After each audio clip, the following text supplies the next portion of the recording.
الرحمن الرحيم.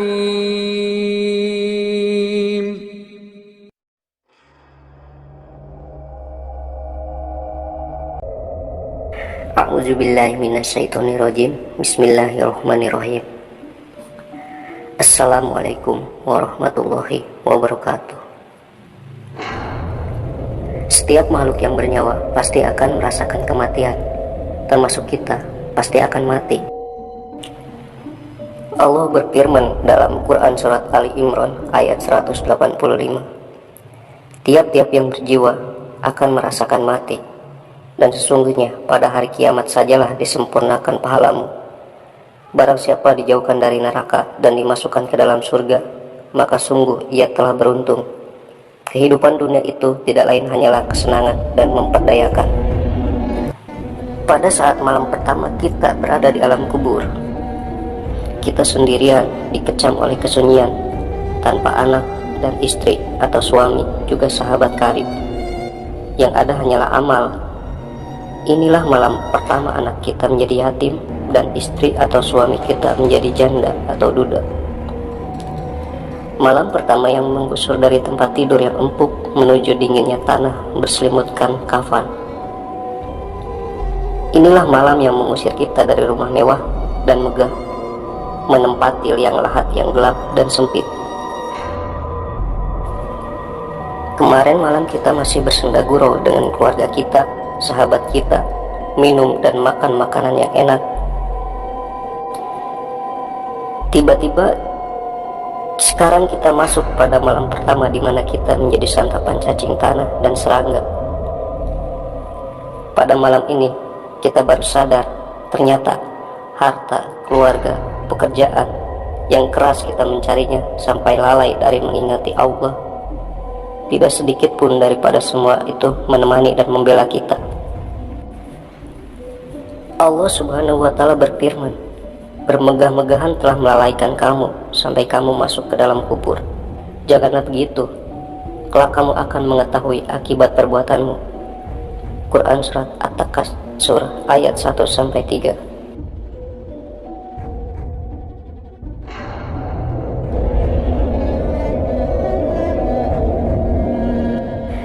Inilah malam episode pertama dari alam akhirat. Kuburan bisa saja menjadi taman surga. Sebaliknya, ia bisa menjadi satu lubang dari lubang-lubang neraka. Inilah kematian datang dengan tiba-tiba.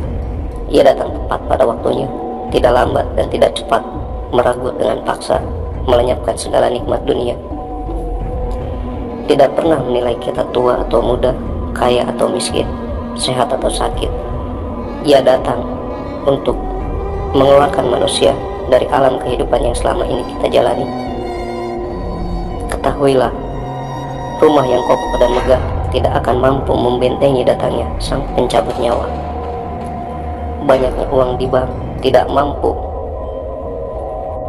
memberi sogokan kepada malaikat untuk mengundurkan waktu kematiannya. Inilah realita kematian. Sudah bersiapkah kita menghadapi malam pertamanya? Bukankah Rasulullah SAW pernah bersabda, orang yang bijak adalah yang senantiasa mengingati mati di antara kamu, dan ada bekalan setelah kematiannya. Marilah kita siapkan bekal untuk menjadi cahaya di alam kubur nanti. Demi Allah, tiada yang sanggup menerangkannya melainkan dengan iman dan amal yang soleh. Alam kubur adalah alam perantaraan kehidupan dunia dan akhirat, yang dimulai dengan kematian dan berakhir selepas kebangkitan. Selama masa ini, seorang yang beriman merasa bahagia, sementara orang kafir merasa sengsara. Orang yang sudah mati akan dihimpit dalam kubur. Siapapun ia, kafir atau muslim, akan merasakan himpitan kubur. Bedanya, penyempitan yang dirasakan seorang mukmin tidak berlaku selamanya.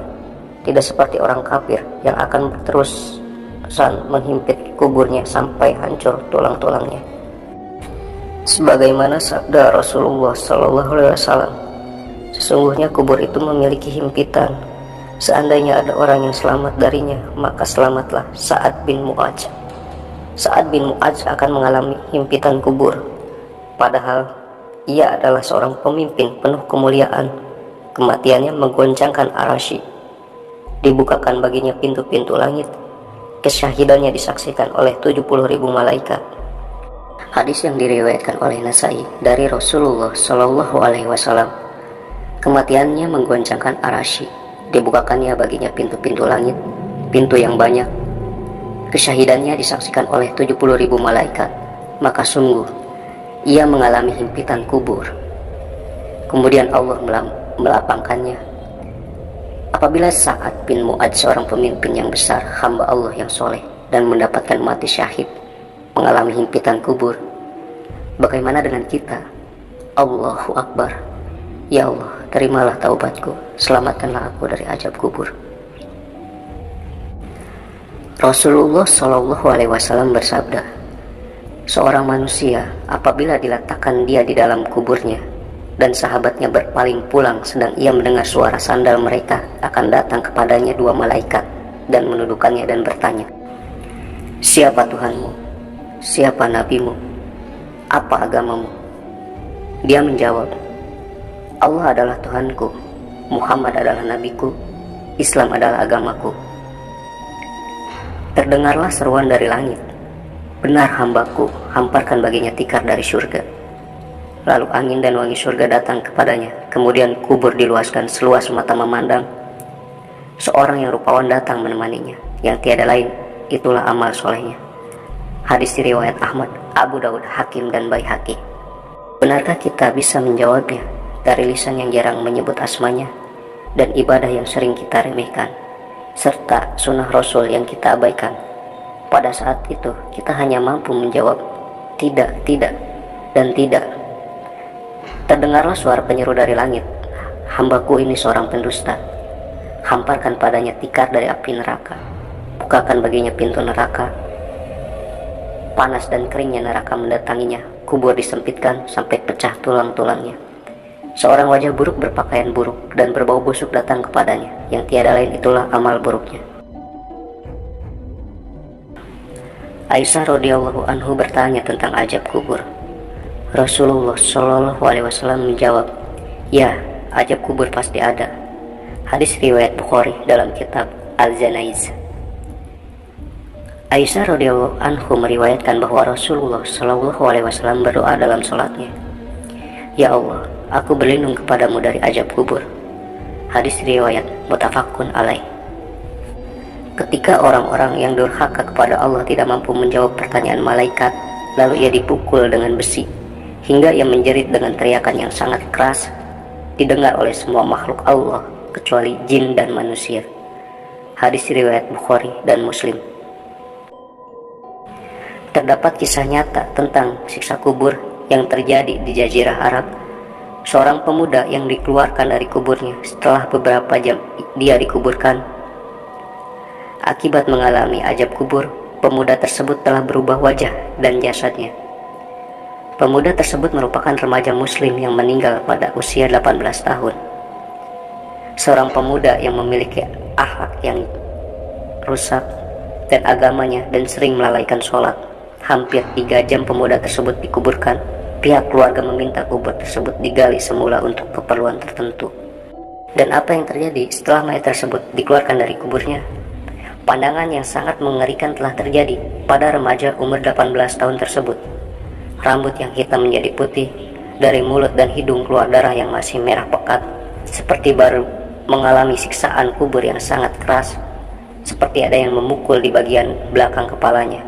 Bagi seorang muslim, ini adalah pengajaran yang sangat-sangat berharga agar segera memperbaiki hidupnya dengan bertaubat dari dosa-dosa yang telah dilakukan. Sementara itu, sebagai pengajaran dan iktibar untuk kita, suara jeritan jutaan manusia di alam bumi yang lain di sebuah lubang galian yang berada di daerah Siberia. Dr. Azakov bersama kumpulannya telah melakukan sebuah kajian tentang pergerakan perut bumi di daerah Siberia, Rusia. Kemudian mereka memasang alat pembesar suara supersensitif untuk mendengar suara pergerakan perut bumi. Sebuah penemuan yang sangat mengejutkan ketika mesin penggali sampai pada salah satu perut atau kulit bumi. Dari ruang atau alam bumi yang lain terdengar suara manusia berteriakan sangat keras dalam kesakitan. Bahkan suara jeritan itu jumlahnya bukan seorang tetapi ribuan, bahkan jutaan orang. Sebagai seorang muslim, kita tidak akan ragu lagi bahwa suara tersebut adalah suara manusia yang sedang disiksa di alam kubur. Itulah ulasan dari Kumu Istiqomah tentang alam kubur berdasarkan hadis. Semoga ulasan ini bermanfaat untuk kita dan menjadikan diri kita senantiasa selalu ingat kematian dan meningkatkan keimanan dan ketakwaan kita terhadap Allah Subhanahu wa taala. Wabillahi taufiq wal hidayah. Wassalamualaikum warahmatullahi wabarakatuh.